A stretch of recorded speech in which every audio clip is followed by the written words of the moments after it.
Somewhere inside a windowless room in Brussels, a small group of European defense officials is drawing up a document they hoped they would never have to write. According to the Wall Street Journal, that document has a working name, making the rounds in NATO corridors. They are calling it a European NATO. It is not a replacement for the alliance. It is something stranger, and in some ways more revealing. It is a contingency plan for what Europe does the day the United States walks out the door. And the most uncomfortable part of this story is not that the plan exists. It is that for the first time since 1949, serious people in Berlin, Paris, and London believe they will need it. Here is what the Wall Street Journal reporting actually describes, and it matters that we are precise about it. European officials are not designing a brand new alliance to compete with NATO. They are quietly re-engineering the existing one so that the machinery keeps running, even if Washington pulls its plug. The architect at the center of this shift is German Chancellor Friedrich Merz. That alone is the headline. Germany has spent most of the post-war era as the most cautious voice in any room where the phrase European strategic autonomy was raised. Berlin's instinct was always to defer, to let Paris talk and Washington decide. That instinct is now visibly broken. Defense Minister Boris Pistorius has been doing the public-facing work. He still calls NATO irreplaceable, and he means it. But the next sentence is the one to focus on. Europeans, he says, must take on more responsibility for their own defense. In policy terms, that translates into 3 concrete moves. European officers stepping into senior NATO command billets, traditionally held by Americans. A reduction in dependency on US-only systems for logistics and rapid deployment. And a quiet conversation, the most sensitive of all, about extending French and British nuclear deterrence to cover the rest of the continent. That last item is the one nobody wants to say out loud on camera, because it acknowledges something the alliance has spent 75 years pretending was unthinkable. The American nuclear umbrella over Europe might not be there forever.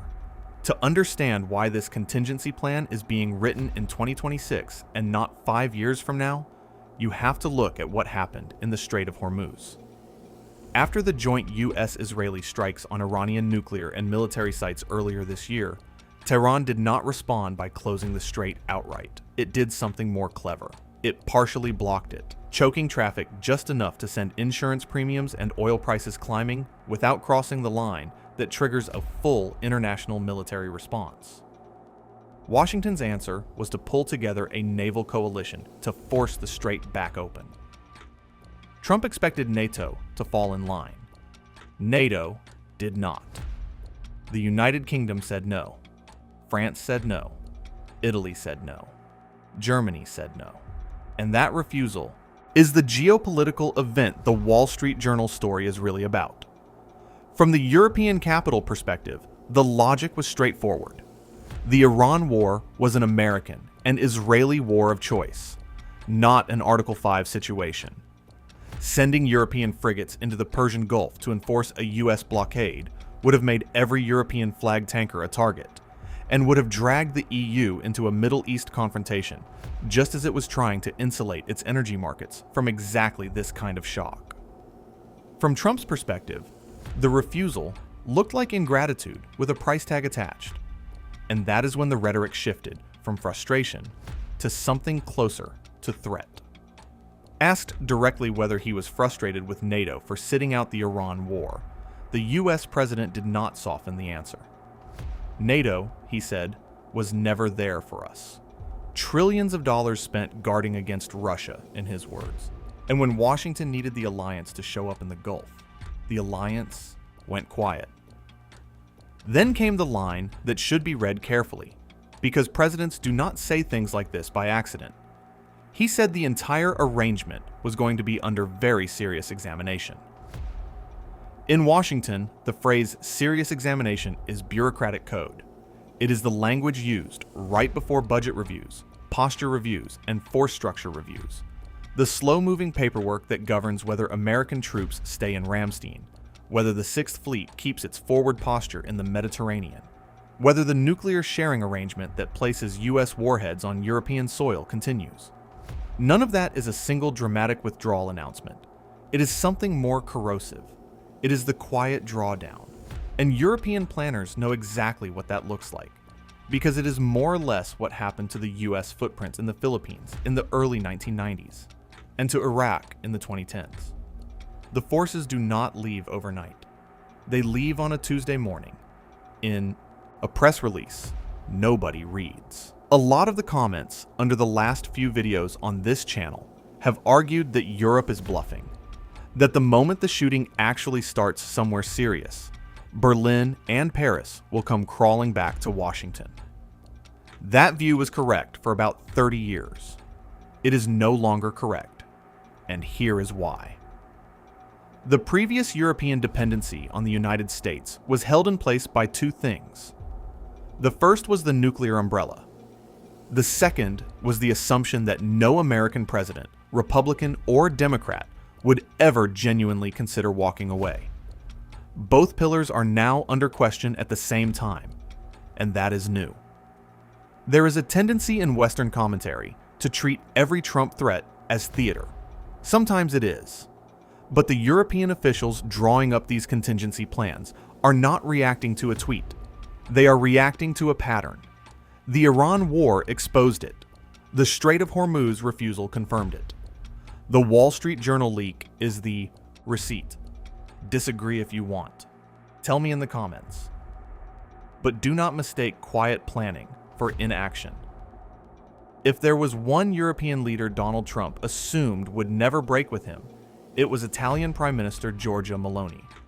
For most of his second term, she was the bridge, the right-wing European head of government who could speak fluent Trump while also speaking fluent Brussels. That bridge cracked this month. In an interview with the Italian newspaper Corriere della Sera, Trump turned on her in unusually personal language, saying he was shocked by her, that he had thought she had courage, and that her unwillingness to back a harder line on Iran's nuclear program would, in his framing, get Italy blown up. Meloni's reply was the quietest, devastating answer a European leader has given Washington in months. She defended the US-Italy alliance as a multi-decade bond that does not belong to any single administration. Then, she added the part Trump probably did not want broadcast, that real allies must have the courage to disagree, and that she disagrees. She also confirmed something that had been reported, but underplayed. Her government has suspended the automatic renewal of Italy's defense cooperation agreement with Israel, citing the Lebanon ground operations and the broader regional escalation. When Italy's right-wing government suspends a defense pact with Israel, the political center of gravity in Europe has moved. Here is the part Europe does not like to put on a slide.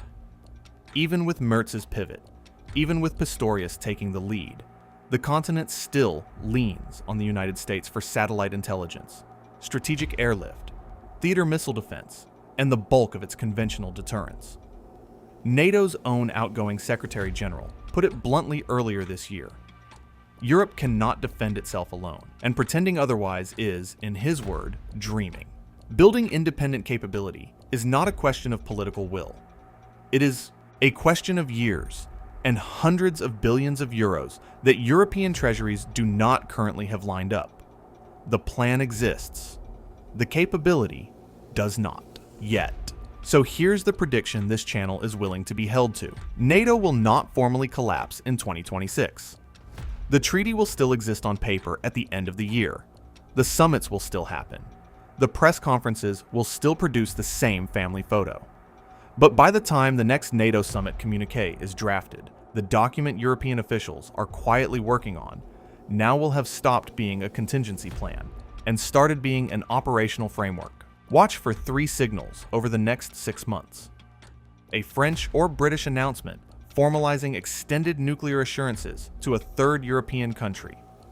A European-only command exercise involving more than 4 member states without US participation. And a US force posture review in Europe that quietly cuts personnel without naming a number. If 2 of those 3 happen before the end of summer, the question stops being whether NATO is dying. The question becomes, who inherits the building?